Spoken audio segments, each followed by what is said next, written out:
Welcome back, or welcome if this is the first time you're clicking on my channel because the content sounded interesting. And either way, if you haven't already, I would recommend you go back and check out two recent other videos I've done on the subject of historic Showa era Shin Gunto. In the first one, I gave you all a close look at my original Type 98, kind of did it up like one of my sword reviews. And I also made some comparisons to modern reproductions. Speaking of comparisons, I did a follow-up video talking about the difference between traditionally made Nihonto and what are referred to as non-traditionally made Shingunto, which includes everything from fully machine-made monosteel through hardened oil-quenched swords, mass-produced, but it goes all the way up to some, well, almost traditionally made, handmade, folded, laminated, clay-tempered works of art. Now, I've gotten some good feedback on those videos, so I figured I would take the opportunity now to give you all a look at my other original antique Shingunto, and this one is a Type 94. Okay, just like my other reviews, we should take a look at the edge. Now this one doesn't have nearly as much beef in it as my Type 98, and because of that, yeah, it's taken some more nicks. Try not to use it quite as hard as that 98, but okay, so after all these decades, how's that edge?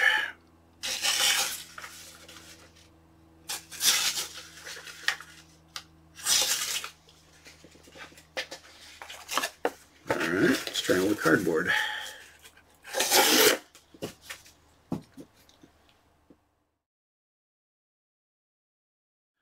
Alright, I want to quickly eliminate any meaningful discussion related to the saya because this is not the original saya. I made this myself.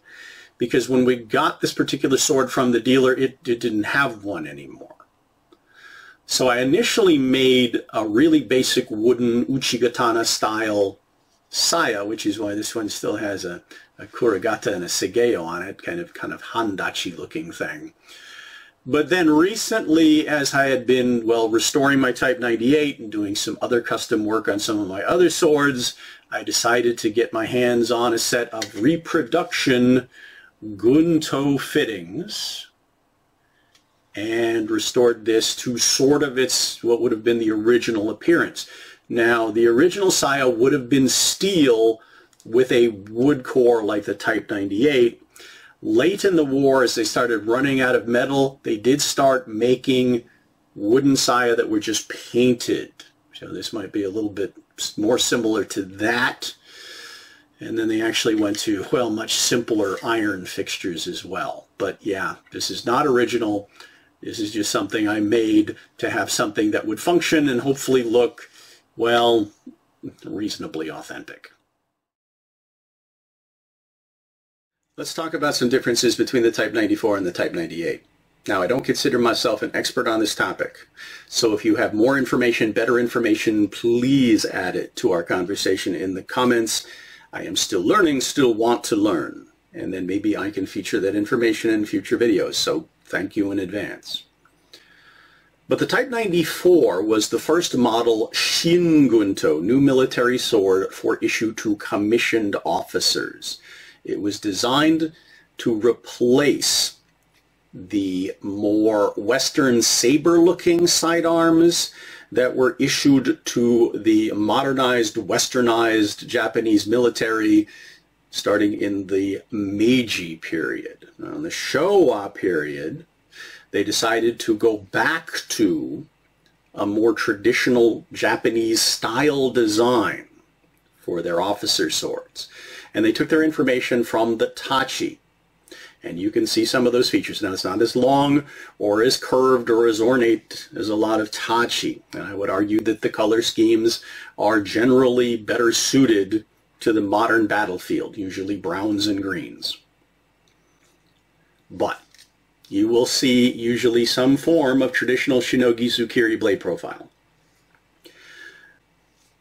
Hilt construction. The fittings and the design uniform for military issue, but Nakago, traditional tang with the pin, the mikugi, wood korsuka, wrapped in samegawa, wrapped in ito in the traditional fashion.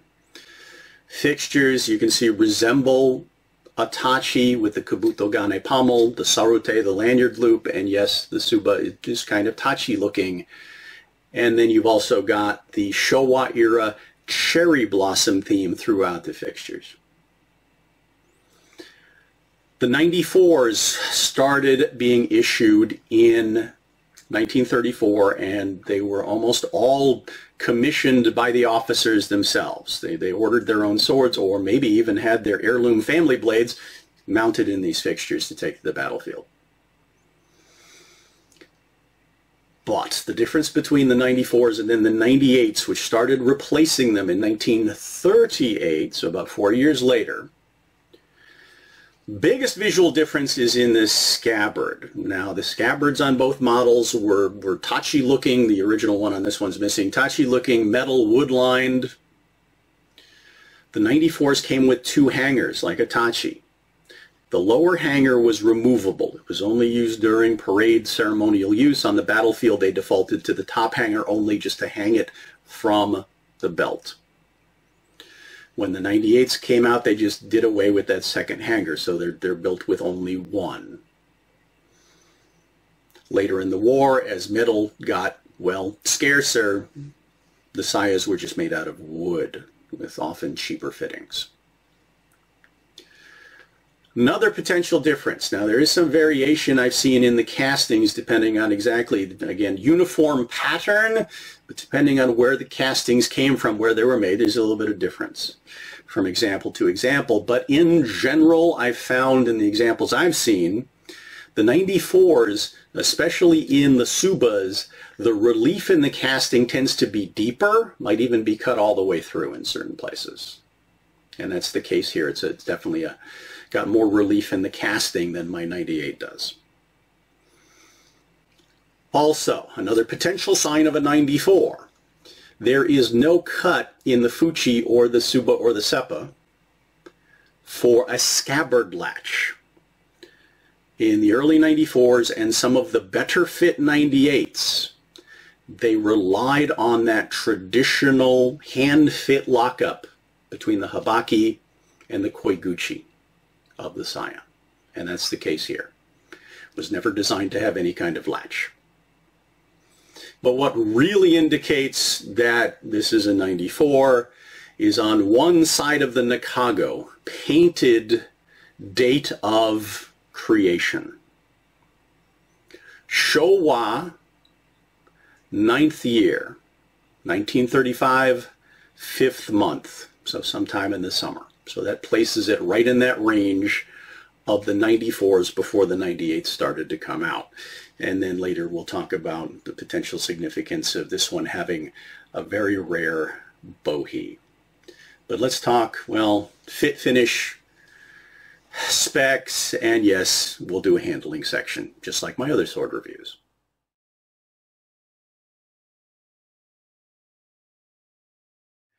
All right, let me give you a brief version of my history with this sword so you can have a sense of what it's been through and what it means to me. Refer back to the video I did on my Type 98. Don't want to retell that whole story, but in 1980, looking for my first Shin for dojo practice and on a budget, went to a collector, selected a Type 98 handmade clay tempered, but in rough shape. And not only was it about being affordable, but I specifically didn't want to ruin any historic collector antique value by using the thing in hard dojo practice, but also the act of restoring it, cleaning it up, polishing it, repairing it, refitting it. All of those things diminish antique value. As they say, it's better to have the old rust than a new polish. Taught myself how to do those things, made the sword pretty and functional again. And apparently I did a good enough job at it that not only did I impress that collector when he saw the sword again, but I also impressed, well, a lot of my fellow students and also, yes, instructors.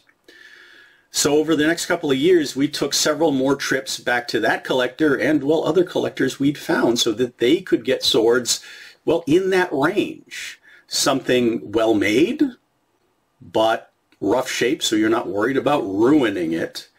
And then I worked my magic on those blades, helped them restore them. In about 1981, 1982, one of my teachers bought this for himself. It was missing the saya, so I made him a basic wooden uchigatana saya because it's what we were training with. Blade was, yeah, terrible shape, rusted, scratched, chipped, and there was a bend at the mono uche, not too bad, about 10-15 degrees, but definitely visible. We carefully straightened it out. I took off, well, probably 98% of the rust. There's still some pitting and scars, especially in the bohi. I didn't want to take off that much metal. Had to do a little tightening and repair down on this end. But most of this is original. Now, sarote loops fall off, break off. It wasn't there when we got it. Does still have like half of the original grommet insert. The other half was lost. We've replaced the Makugi pin probably many, many times as those have worn out, and that Makugi pin did strip out the hole in the old wood suka core, and that created looseness, and I wound up just stacking more seppa in there until it looked like a stack of pancakes eventually. Now recently, after I restored my Type 98, I decided to go in and plug fill that hole, so now the sword is back mostly to its original specs. Original 4 seppa, and yeah, there's an extra new one in there. But otherwise, core, Samigawa, and the Ito, all original. All the other fixtures original. Now the Ito has been lacquered, and we lacquered it way back in 1981, and I guess this would be a great example of what lacquered Ito looks like after all of that time in use. But it stayed together. He trained with this sword for about a year, and this was the first time that we had heard, at least us students, had heard really crisp tachikaze from a bohi. So we named this the singing sword. Now about a year later, we went back to the collector, and my teacher selected himself a much beefier Type 98, like mine, to be his primary training sword. And then on my next birthday, he gave this to me. So yeah, pretty special. Now, a couple of interesting mysteries to talk about in terms of construction and inscription. All right, slide myself over here so I can put up a nice close-up shot of the engraving on the Nakago, because this is where I need some help. One side, painted characters indicated when it was made in 1935. Unfortunately, over decades of maintenance, removing that suka core, they've worn away. But on the other side, the engraved signature of the smith, the mei. Often also indicates where it was made. But in the video I did on the Type 98, I talked about some of the challenges of reading these, deciphering them. They can be quite stylized, sometimes in a flowing script, kind of like cursive writing. But you get the idiosyncrasies of the individual's, well, handwriting, in this case chisel writing, but also what happens to people's signatures in general. You know, some people's signatures get pretty, shall we say, impressionistic, to the point where you wouldn't know what you were reading unless you already knew what it was supposed to say. Now, the characters here are reasonably crisp, with some, well, for me trying to read them, some margin of error, so I'm not quite sure. Maybe you can correct me on a few of these. But if I'm reading them right, top character or characters usually indicate where it was made. Top character looks to be a naga, which would likely indicate Nagano, or maybe Nagasaki. Areas where small numbers of registered smiths were producing Showa and Gunto. Not nearly as many as other regions like Seki or Mino or something like that. Bottom character, very common on these inscriptions, saku, make, made by. Usually it's indicating the characters above that are the smith name. Now the smith name is not their real name. It's kind of like a stage name, a name that they've selected that often honors their lineage or tradition. Now, if I'm reading those two characters right, I'm still not necessarily getting the name right, because when you read the kanji, look them up in a dictionary, you get first the primary reading, but there's other ways to read to say those characters, so I don't necessarily know how this smith reads says his name. Primary reading of these two characters, again, if I got them right, seigi. Sei meaning clear, pure, gi meaning natural, right, correct, proper. Awesome name. Now, looking up smith names, at least in the registries that I can get my hands on, the character sei could be pronounced sei or it could be pronounced kiyo. But I could not find a smith's name on at least the list that I've seen that had these two characters together, seigi. So I don't know if I'm saying it right. I don't know who he is, where he's from, any other background. So if you can help me out tracking that down, I would absolutely appreciate it.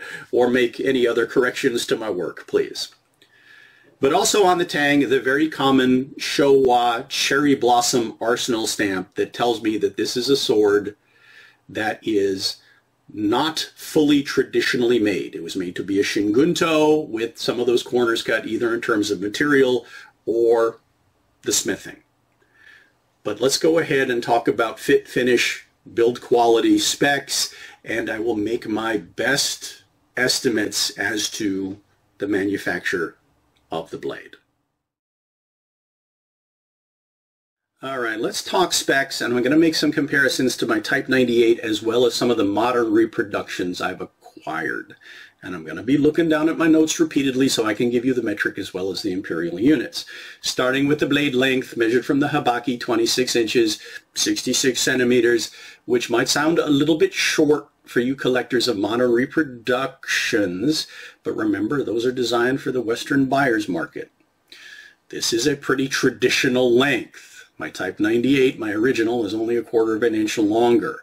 And that suits a shorter guy with shorter arms like me just fine. Now, it also has a bit more sori than my reproductions, which match the profiles of, well, uchikatana blades in terms of their curvature and shape.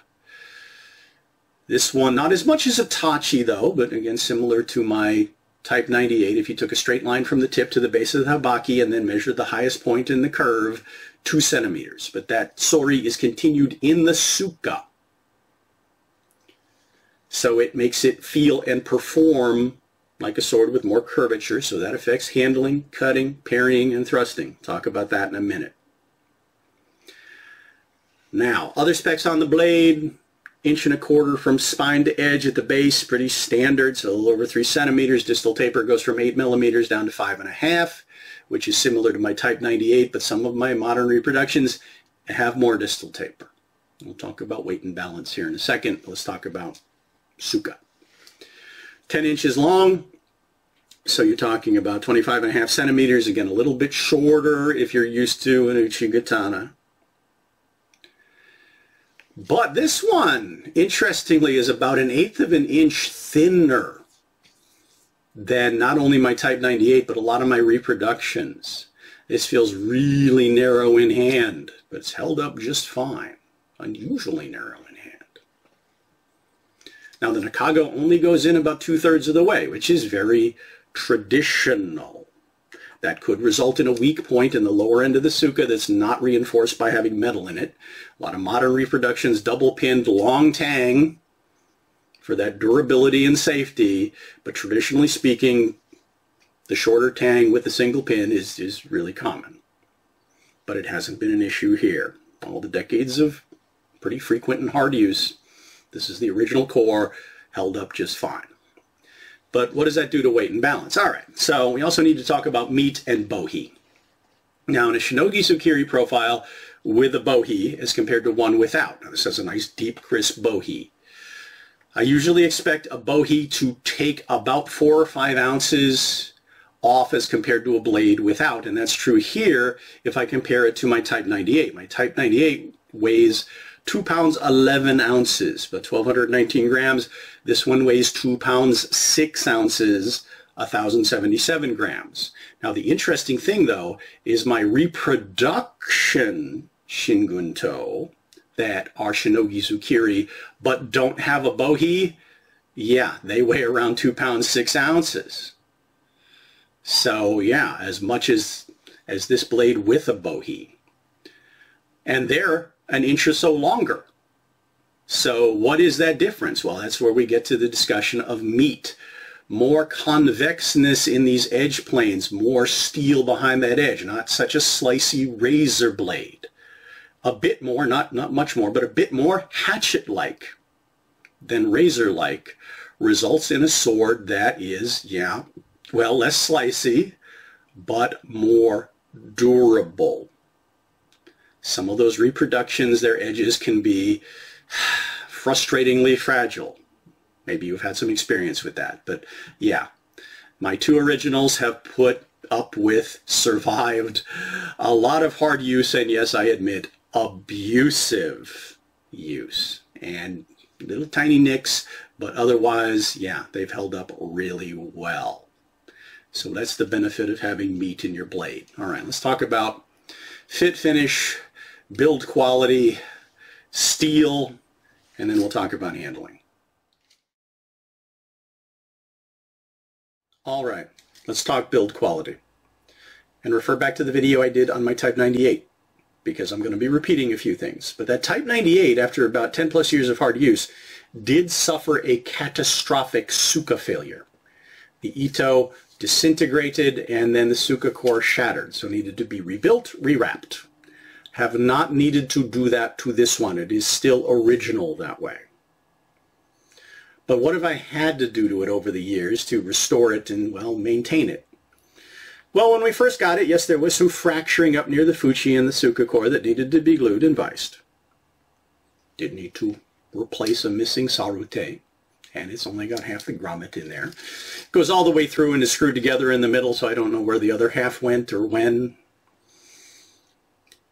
Now, this is the original ito, and it was, when we got it, a little bit loose and slippy, so we decided in 81, 82 to lacquer it one time. Haven't done it since, and you can kind of see what happens to lacquered ito after decades of just age and use. It's sort of polymerized.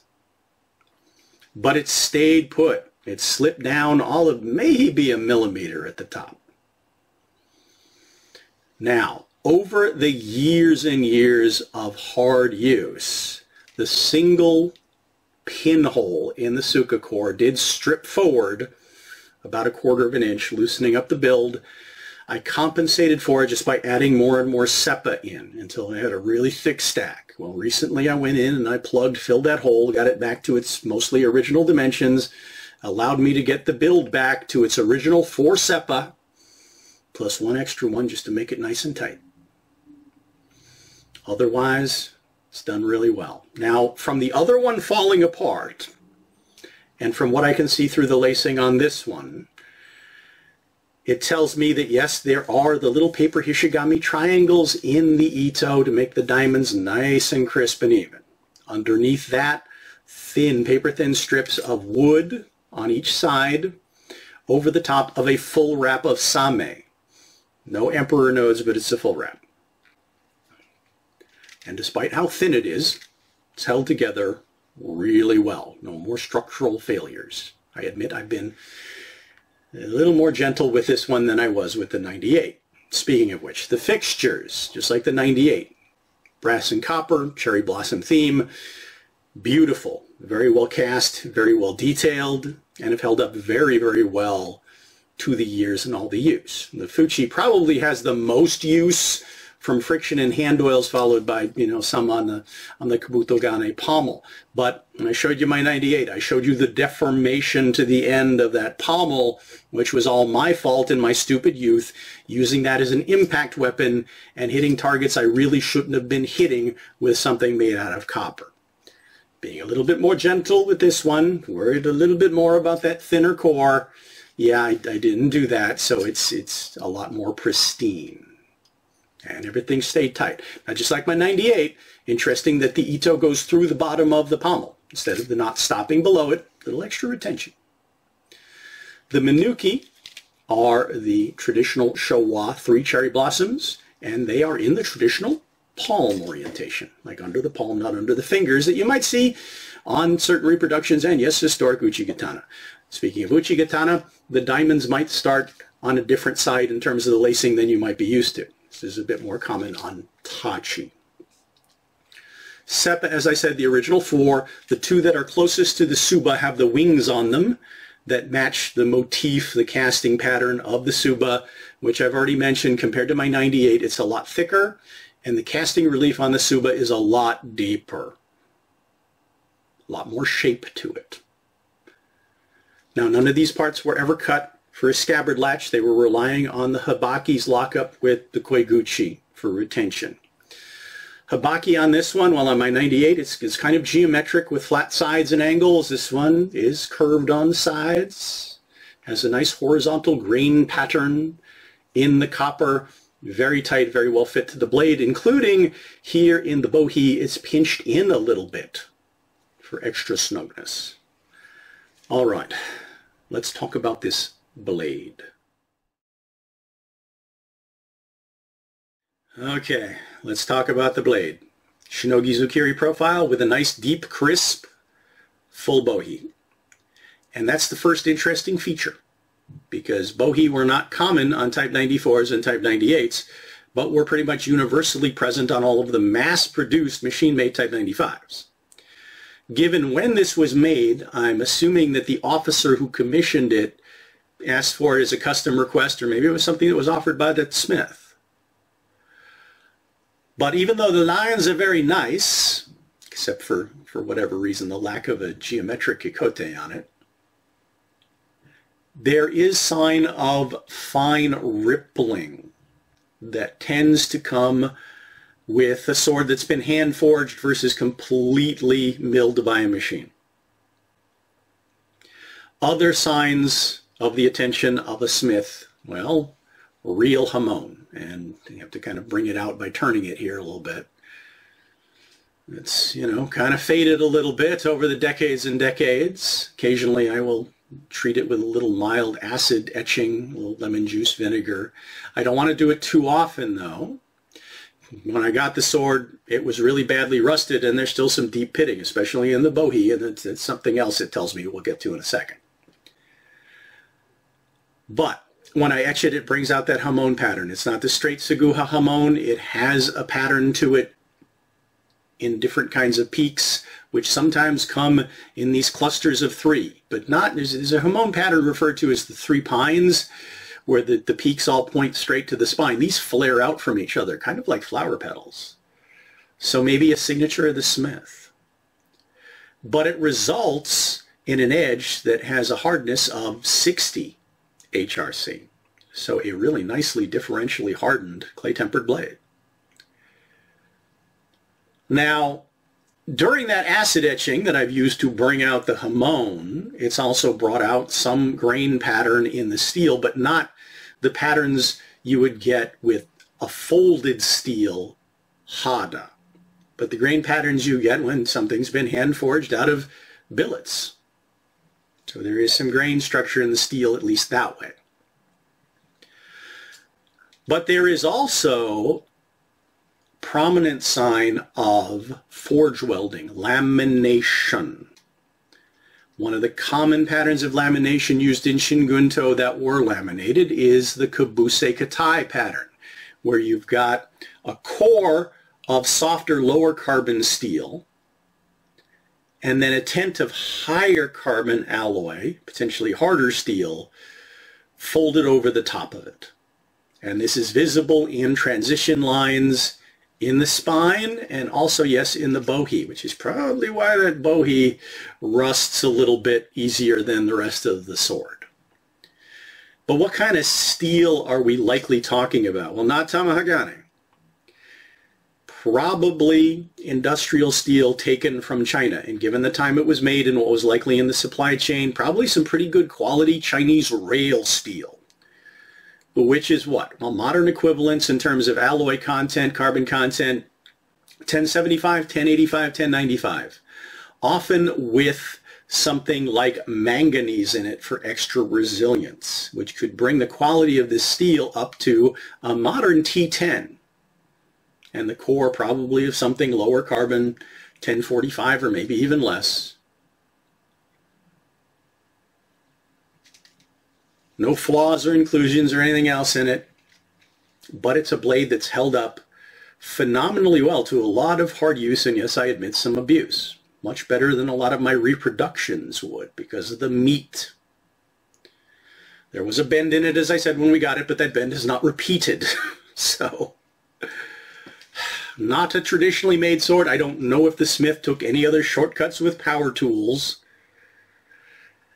Still guessing on a lot of things I may never know. But okay, so what do I know in terms of, well, how does it handle?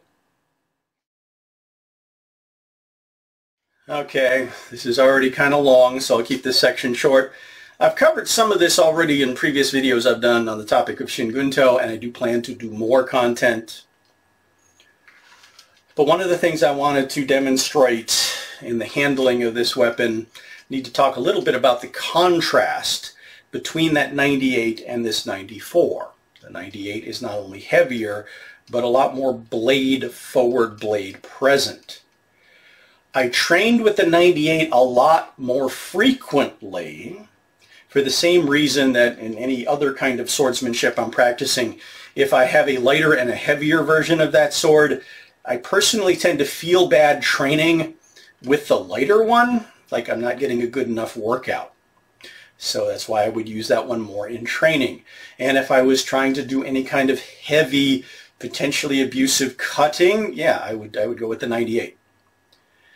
But if I was doing any kind of kata that required speed or was doing any kind of demonstration or performance, I would use this sword because it made me look better. In comparison, this almost felt like a wakizashi in terms of weight and blade presence. Speaking of which, because of that, it is a very quick, responsive blade, including in one hand. So yes, I can use this in one hand very effectively. And I talked about how I practice one- and two-handed Japanese swordsmanship. Now in two hands, talked about this in other videos on the Shin Gunto, you do have to get used to a shorter suka, and the hot spots of, well, what's going on down here alters how you grip it. But you do have a sword that is very quick, very responsive, and hopefully it's getting picked up on my mic, it does make some music. Now, the extra curvature is also something to adapt to if you're used to a straighter blade. Just like with a curved Western saber. Your reach is going to be a bit different. Your thrusts tend to go more around corners than in straight lines, but that can still be very effective. They just don't have as much reach. Speaking of reach, cutting. To make good use of the curve, it's nice to get more draw in the cut, which means contacting your target a little further down the blade. So a lot of the wear and tear you see on my edge planes tends to be more about right here than up here. And that's just me getting more advantage of a draw cut. So I had to get used to just being closer to my target. But I have put this sword to a lot of cutting, including some questionably abusive cutting, a lot of training, a lot of use for a long time, since the early 80s. And it is still pretty much in pristine shape. All right, so I do plan to do more content on Shin Gunto, so if you have any questions or anything you specifically want me to address, let's get it in the comments below, get our conversation going. If you've got any questions, any suggestions, I can't tell you how much I appreciate that input. Very inspiring. Also, as always, thanks for watching, following my journey, subscribing to the channel, liking the videos. And I do hope to see you back for, well, whatever I come out with next.